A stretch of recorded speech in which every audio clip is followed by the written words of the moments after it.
वो हकीकत नहीं है, और जो हकीकत है वो नजर नहीं आती।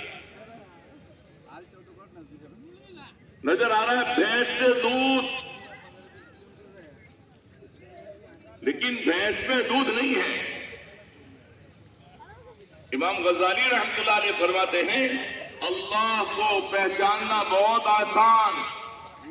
एक अनपढ़ आदमी अंगूठा छाप देहात का गांवड़िया अगर अल्लाह को पहचानना चाहे, 1 गिलास दूध का हाथ में लेकर सोचे, भैंस का रंग काला, खून उसका लाल, पेशाब उसका पीला, घास खावे लीला, फिर ये 5 साल दूध कहां से आया? तो कि अल्लाह के खजाने से। दूध ना भैंस पे है ना घास पे है। भैंस को जुबा करो उसमें दूध नहीं है, घास को फिल्टर करो उसमें दूध नहीं है। ना भैंस में दूध ना घास में दूध। दूध आया कहां से? ताकि अल्लाह के खजाने से। ऐसे सिफा ना दवा में ना डॉक्टर में, सिफा अल्लाह के खजाने में।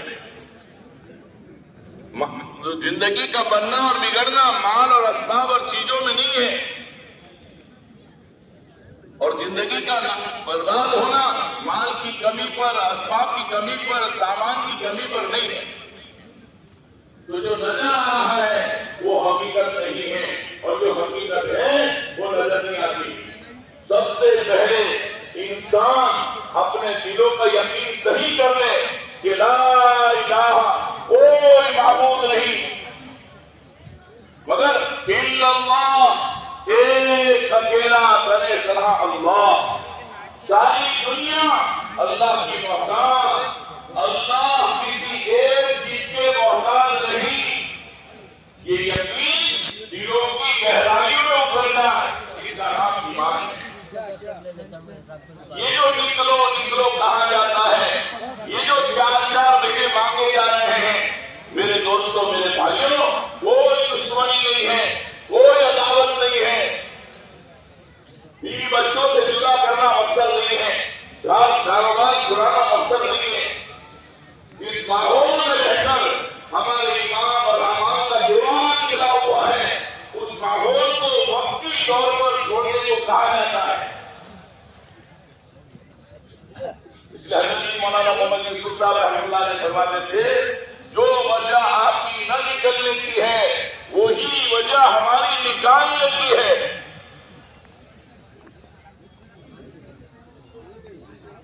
तो मेरे दोस्तों मेरे भाइयों, हज़रत मौलाना साहब रहमतुल्लाह अलैह फरमाते थे, तबलीग नाम मैंने नहीं रखा, ये तो लोगों का रखा हुआ नाम है।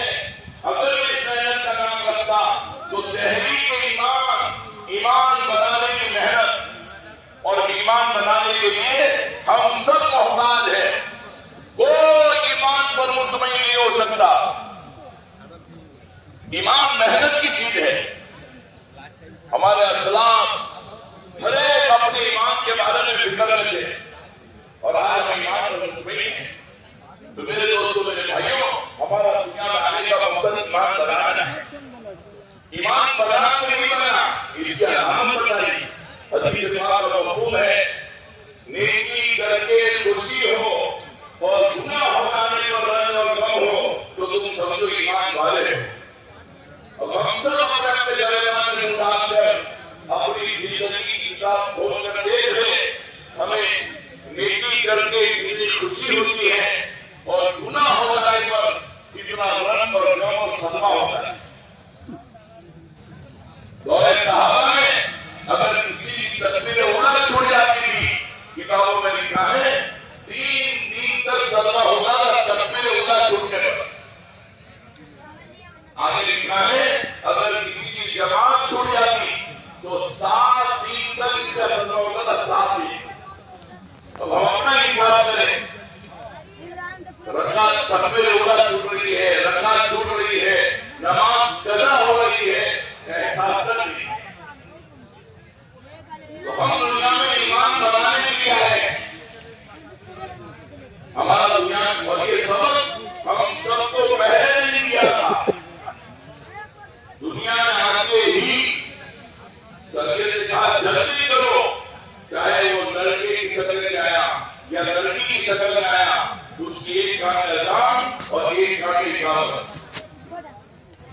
पहले दिन पहला सबक अल्लाहु अकबर अल्लाहु अकबर अल्लाहु अकबर अल्लाहु अकबर 4 मरतबा।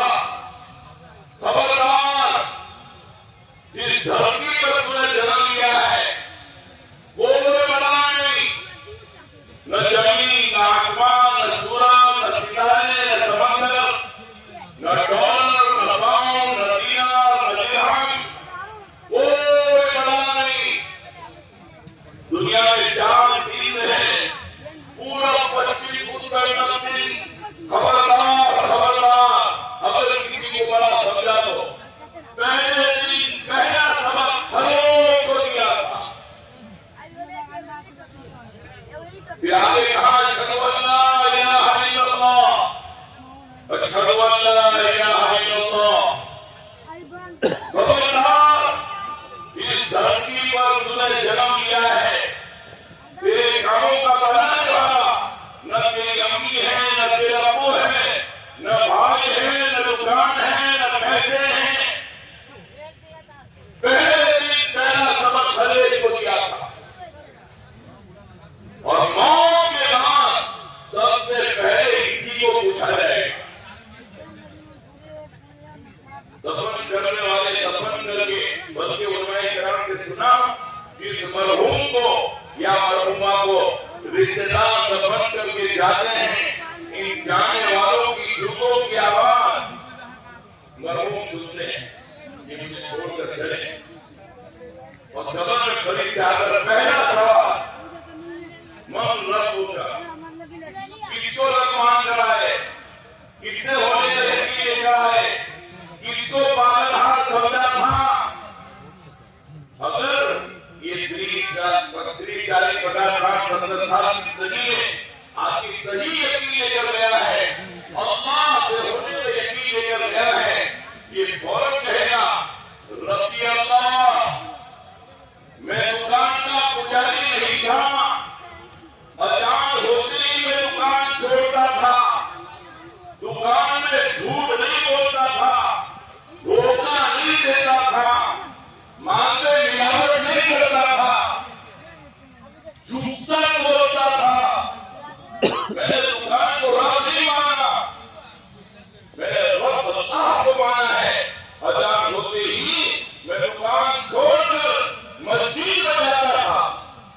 जिसने इस तरीके से जिंदगी गुजारी होगी वो फौरन कहेगा रब्बी अल्लाह, मेरा रब अल्लाह है, उस रब को मैं कभी नहीं भूला, न रात में न दिन में न तन्हाई में न मजमे में न कभी में